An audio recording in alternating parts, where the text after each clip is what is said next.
ناظرین، آج کی ویڈیو میں ہم ایک ایسے عظیم نبی کا ذکر کرنے والے ہیں جن کا نام قرآن میں آیا ہے، لیکن بہت سے لوگ ان کے بارے میں زیادہ تفصیل نہیں جانتے۔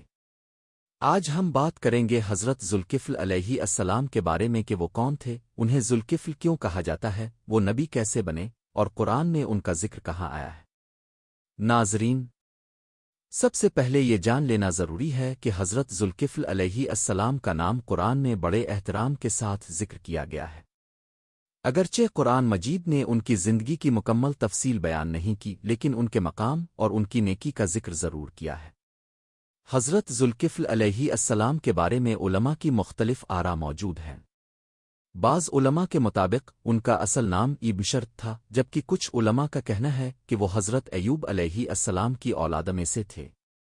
لیکن قرآن نے ان کا اصل نام ذکر نہیں کیا، بلکہ صرف ان کا لقب ذکر کیا ہے، اور وہ لقب ہے ذوالکفل۔ اب سوال یہ پیدا ہوتا ہے کہ ذوالکفل کا مطلب کیا ہے؟ عربی زبان میں اوکنفل کا مطلب ہوتا ہے ذمہ داری، ودا بڑا بوجھ، اور آزود کا مطلب ہوتا ہے والا مالک۔ اس طرح ذوالکفل کا مطلب بنتا ہے وہ شخص جو بڑی ذمہ داری اٹھانے والا ہو، وہ جو وعدہ پورا کرنے والا ہو، اور وہ جو کسی بڑے کام کی ذمہ داری قبول کرنے والا ہو۔ یہی وجہ ہے کہ حضرت ذوالکفل علیہ السلام کو ذوالکفل کہا گیا، کیونکہ انہوں نے ایک بہت بڑی ذمہ داری اپنے اوپر لی تھی اور اسے پورا کر کے دکھایا تھا۔ ناظرین، حضرت ذوالکفل علیہ السلام کا زمانہ زیادہ تر روایات کے مطابق حضرت ایوب علیہ السلام کے بعد کا زمانہ تھا۔ یہ بھی کہا جاتا ہے کہ وہ بنی اسرائیل کے نبی تھے۔ بنی اسرائیل میں کئی انبیاء کرام آئے جن کا مقصد یہی تھا کہ لوگوں کو اللہ کی طرف بلائیں، ظلم ختم کریں، انصاف قائم کریں، اور اللہ کے دین کی طرف دعوت دیں۔ حضرت ذوالکفل علیہ السلام بھی انہی انبیاء میں سے تھے جنہیں اللہ نے اپنے بندوں کی ہدایت کے لیے بھیجا۔ اب سب سے اہم سوال یہ ہے کہ حضرت ذوالکفل علیہ السلام نبی کیسے بنے؟ ناظرین، قرآن میں اس بات کی واضح تفصیل موجود نہیں کہ انہیں نبوت کیسے ملی، لیکن روایات اور تفاسیر میں کچھ واقعات ملتے ہیں جو ہمیں ان کی زندگی کے بارے میں اندازہ دیتے ہیں۔ کہا جاتا ہے کہ اس زمانے میں لوگوں کو ایک ایسے رہنما کی ضرورت تھی جو دن بھر لوگوں کے درمیان انصاف کرے، رات کو عبادت کرے، کسی پر ظلم نہ کرے، کبھی جھوٹ نہ بولے، اور سب سے بڑھ کر یہ کہ کبھی غصہ نہ کرے۔ اس وقت کے لوگوں نے ایک شرط رکھی کہ جو شخص یہ بڑی ذمہ داری اٹھائے گا اور اس پر پورا اترے گا، اسے قیادت دی جائے گی۔ حضرت ذوالکفل علیہ السلام نے یہ ذمہ داری قبول کر لی۔ انہوں نے وعدہ کیا کہ وہ دن بھر لوگوں کے مسائل حل کریں گے، انصاف کے فیصلے کریں گے، رات کو عبادت کریں گے، اور کبھی غصہ نہیں کریں گے۔ ناظرین، یہ بہت بڑی ذمہ داری تھی، کیونکہ انصاف کرنا آسان کام نہیں ہوتا۔ لوگ اپنے جھگڑے لے کر آتے ہیں، کوئی چیختا ہے، کوئی الزام لگاتا ہے، اور کبھی کبھی ایسے حالات پیدا ہو جاتے ہیں کہ انسان غصے میں آ جاتا ہے۔ لیکن حضرت ذوالکفل علیہ السلام نے ثابت کیا کہ وہ واقعی ایک عظیم انسان ہے اور وہ اپنے وعدے کے سچے ہیں۔ روایات میں یہ بھی آتا ہے کہ شیطان نے سوچا کہ میں حضرت ذوالکفل علیہ السلام کو غصہ دلا کر ان کا وعدہ توڑوا دوں گا۔ چنانچہ شیطان ایک انسان کی شکل میں آیا اور بار بار حضرت ذوالکفل علیہ السلام کے پاس جا کر انہیں تنگ کرنے لگا۔ کبھی وہ کہتا کہ میں مظلوم ہوں، مجھے انصاف چاہیے، کبھی وہ کہتا کہ میرا حق مارا گیا ہے۔ حضرت ذوالکفل علیہ السلام ہر بار سکون کے ساتھ اس کی بات سنتے، انصاف کرتے اور صبر سے کام لیتے۔ شیطان نے انہیں رات کے وقت بھی تنگ کرنا شروع کیا جب حضرت ذوالکفل علیہ السلام عبادت میں مشغول ہوتے تھے۔ لیکن حضرت ذوالکفل علیہ السلام نے پھر بھی صبر کیا، غصہ نہ کیا، اور اپنی عبادت اور انصاف کے راستے سے نہ ہٹے۔ آخر کار شیطان ناکام ہو گیا، اور دنیا کو یہ پیغام ملا کہ حضرت ذوالکفل علیہ السلام واقعی وعدے کے پکے، صبر والے اور اللہ کے سچے بندے ہیں۔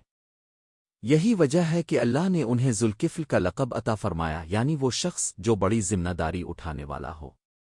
ناظرین، حضرت ذوالکفل علیہ السلام کی زندگی ہمیں یہ سبق دیتی ہے کہ اللہ کے نیک بندے وہ ہوتے ہیں جو وعدے پورے کرتے ہیں، انصاف کرتے ہیں، اور غصے پر قابو رکھتے ہیں۔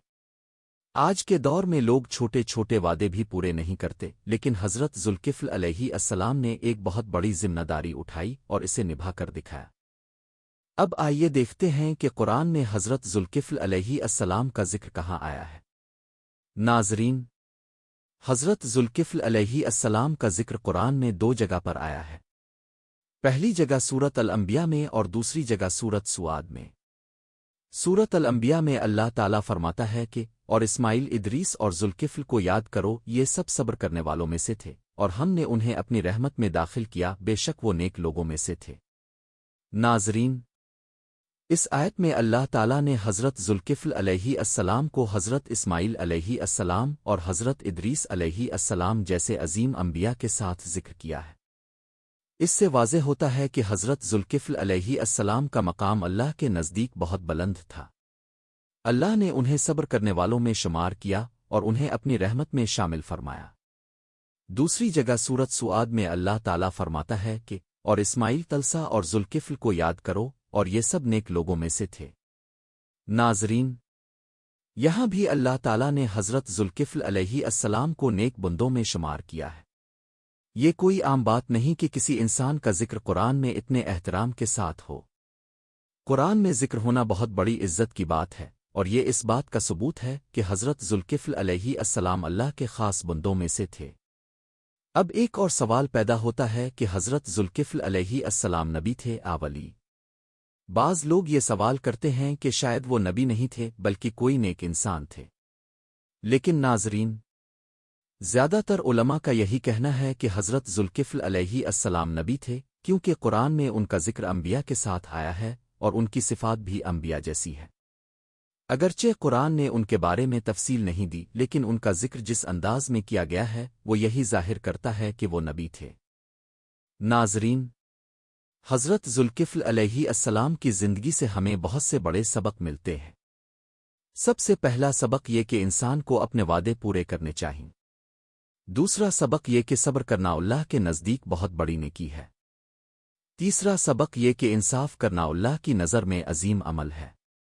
اور چوتھا سبق یہ کہ دنیا کی مصروفیات اور ذمہ داریوں کے باوجود عبادت کو کبھی نہیں چھوڑنا چاہیے۔ حضرت ذوالکفل علیہ السلام نے دن بھر لوگوں کے معاملات میں انصاف کیا اور رات کو اللہ کی عبادت کی۔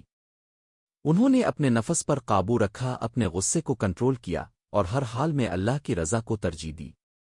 یہی وجہ ہے کہ اللہ نے ان کا ذکر قرآن میں فرمایا اور انہیں نیک بندوں میں شامل کیا۔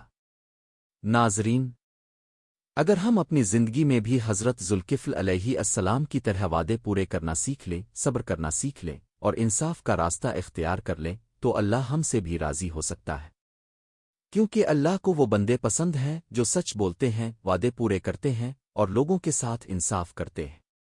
آخر میں ناظرین، ہم اللہ تعالیٰ سے دعا کرتے ہیں کہ اللہ ہمیں حضرت ذوالکفل علیہ السلام کی طرح صبر عطا فرمائے، وعدے پورے کرنے کی توفیق دے اور ہمیں نیک بندوں میں شامل کرے۔ آمین رب العالمین۔